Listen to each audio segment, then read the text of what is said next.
Shalom, selamat sore, salam sejahtera bagi kita semua, jemaat Tuhan yang dikasihi di dalam nama Tuhan Yesus Kristus. Pada kesempatan sore hari ini, perkenalkan saya Jessica Ayu.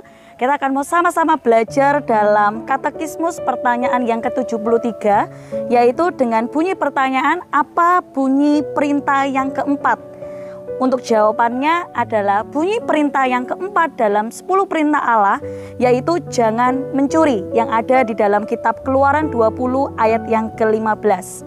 Dalam perintah yang keempat ini, Allah melarang setiap pengikutnya untuk mencuri. Hal ini terjadi karena Allah telah memiliki ketetapan dan Allah memiliki batasan tentang hak milik. Jadi jikalau siapapun yang ditetapkan atau memiliki sesuatu barang, maka barang itu seutuhnya atau secara sah menjadi miliknya sendiri. Namun jika barang tersebut diambil oleh orang lain tanpa sepengetahuan atau tanpa izin, maka inilah yang disebut sebagai kasus pencurian. Sebab pada zaman sebelum Taurat ada, setiap orang melakukan apa yang benar menurut pemahaman dan pengertian dirinya sendiri. Bahkan mencuri pada waktu itu merupakan hal yang baik dan normal dalam pemandangan mereka pada zaman itu. Sehingga terkadang tidak sedikit masalah mengenai pertikaian, percekcokan, bahkan perselisihan gara-gara kasus pencuri ini. Oleh karena itu, Allah kita memunculkan 10 perintah untuk menertibkan bangsa Israel pada waktu itu. Khususnya dalam perintah yang keempat ini yang akan kita pelajari tentang larangan khusus untuk mencuri. Melalui pembahasan topik ini akan ada 2 poin penting yang akan kita pelajari bersama. Yang pertama adalah pencuri itu akan dihina, yang ada di dalam kitab Amsal 6 ayat yang ke-30. Saya akan bacakan untuk setiap saudara. Apakah seorang pencuri tidak akan dihina apabila ia mencuri untuk memuaskan nafsunya karena lapar?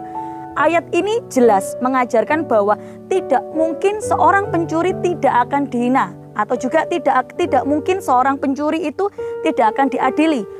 Dengan bagaimanapun alasannya, seorang pencuri tetap akan diadili dan tetap akan dihina. Oleh karena itu, mari kita sebagai anak-anak Tuhan, kita menjauhi tindakan untuk mencuri. Tuhan kita menentang keras kasus pencurian ini, karena kasus pencurian merupakan masalah yang serius.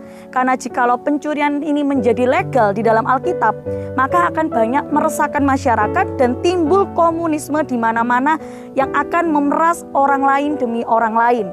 Dan yang kedua yang akan kita pelajari bersama, yaitu tentang menghasilkan hal yang baik atau buah yang baik, yang ada di dalam kitab Efesus 4 ayat yang ke-28. Saya akan bacakan. Orang yang mencuri, janganlah ia mencuri lagi, tetapi baiklah ia bekerja keras dan melakukan pekerjaan yang baik dengan tangannya sendiri, supaya ia dapat membagikan sesuatu kepada orang yang berkekurangan. Puji nama Tuhan. Firman Tuhan pada sore hari ini sangat jelas mengingatkan kita bahwa melalui 2 poin penting ini menjadi suatu perhatian khusus bagi kita sebagai anak-anak Tuhan, bahwa pencuri itu bukanlah seorang pendosa yang dianggap tabu atau seorang yang tidak berhak mendapat pengampunan. Justru Rasul Paulus memperkatakan atau mengajarkan kepada kita bahwa seorang pencuri jika dia bertobat, maka dia akan mendapatkan posisi yang sama dengan orang-orang yang percaya dan setia kepada Tuhan. Oleh sebab itu, pada katekismus kita pada malam hari ini mengingatkan setiap kita, memberikan pemahaman yang benar kepada kita. Memang kita tidak mencuri barang atau mungkin uang atau milik orang lain, tetapi terkadang kita lupa. Seringkali setiap kita korupsi terhadap waktu untuk Tuhan. Kita sering mencuri-curi waktu untuk Tuhan. Pada sore hari ini kita mau sama-sama diingatkan bahwa setiap waktu yang kita miliki, jangan kita menjadi seorang pencuri, tetapi tetap bangun persekutuan di dalam Tuhan, tetap miliki waktu pribadi dengan Tuhan, bahkan mesbah-mesbah keluarga di setiap rumah tangga tetap dibangun supaya mujizat dan kemuliaan Tuhan tetap dinyatakan atas setiap kita. Puji nama Tuhan. Demikian katekismus kita pada sore hari ini.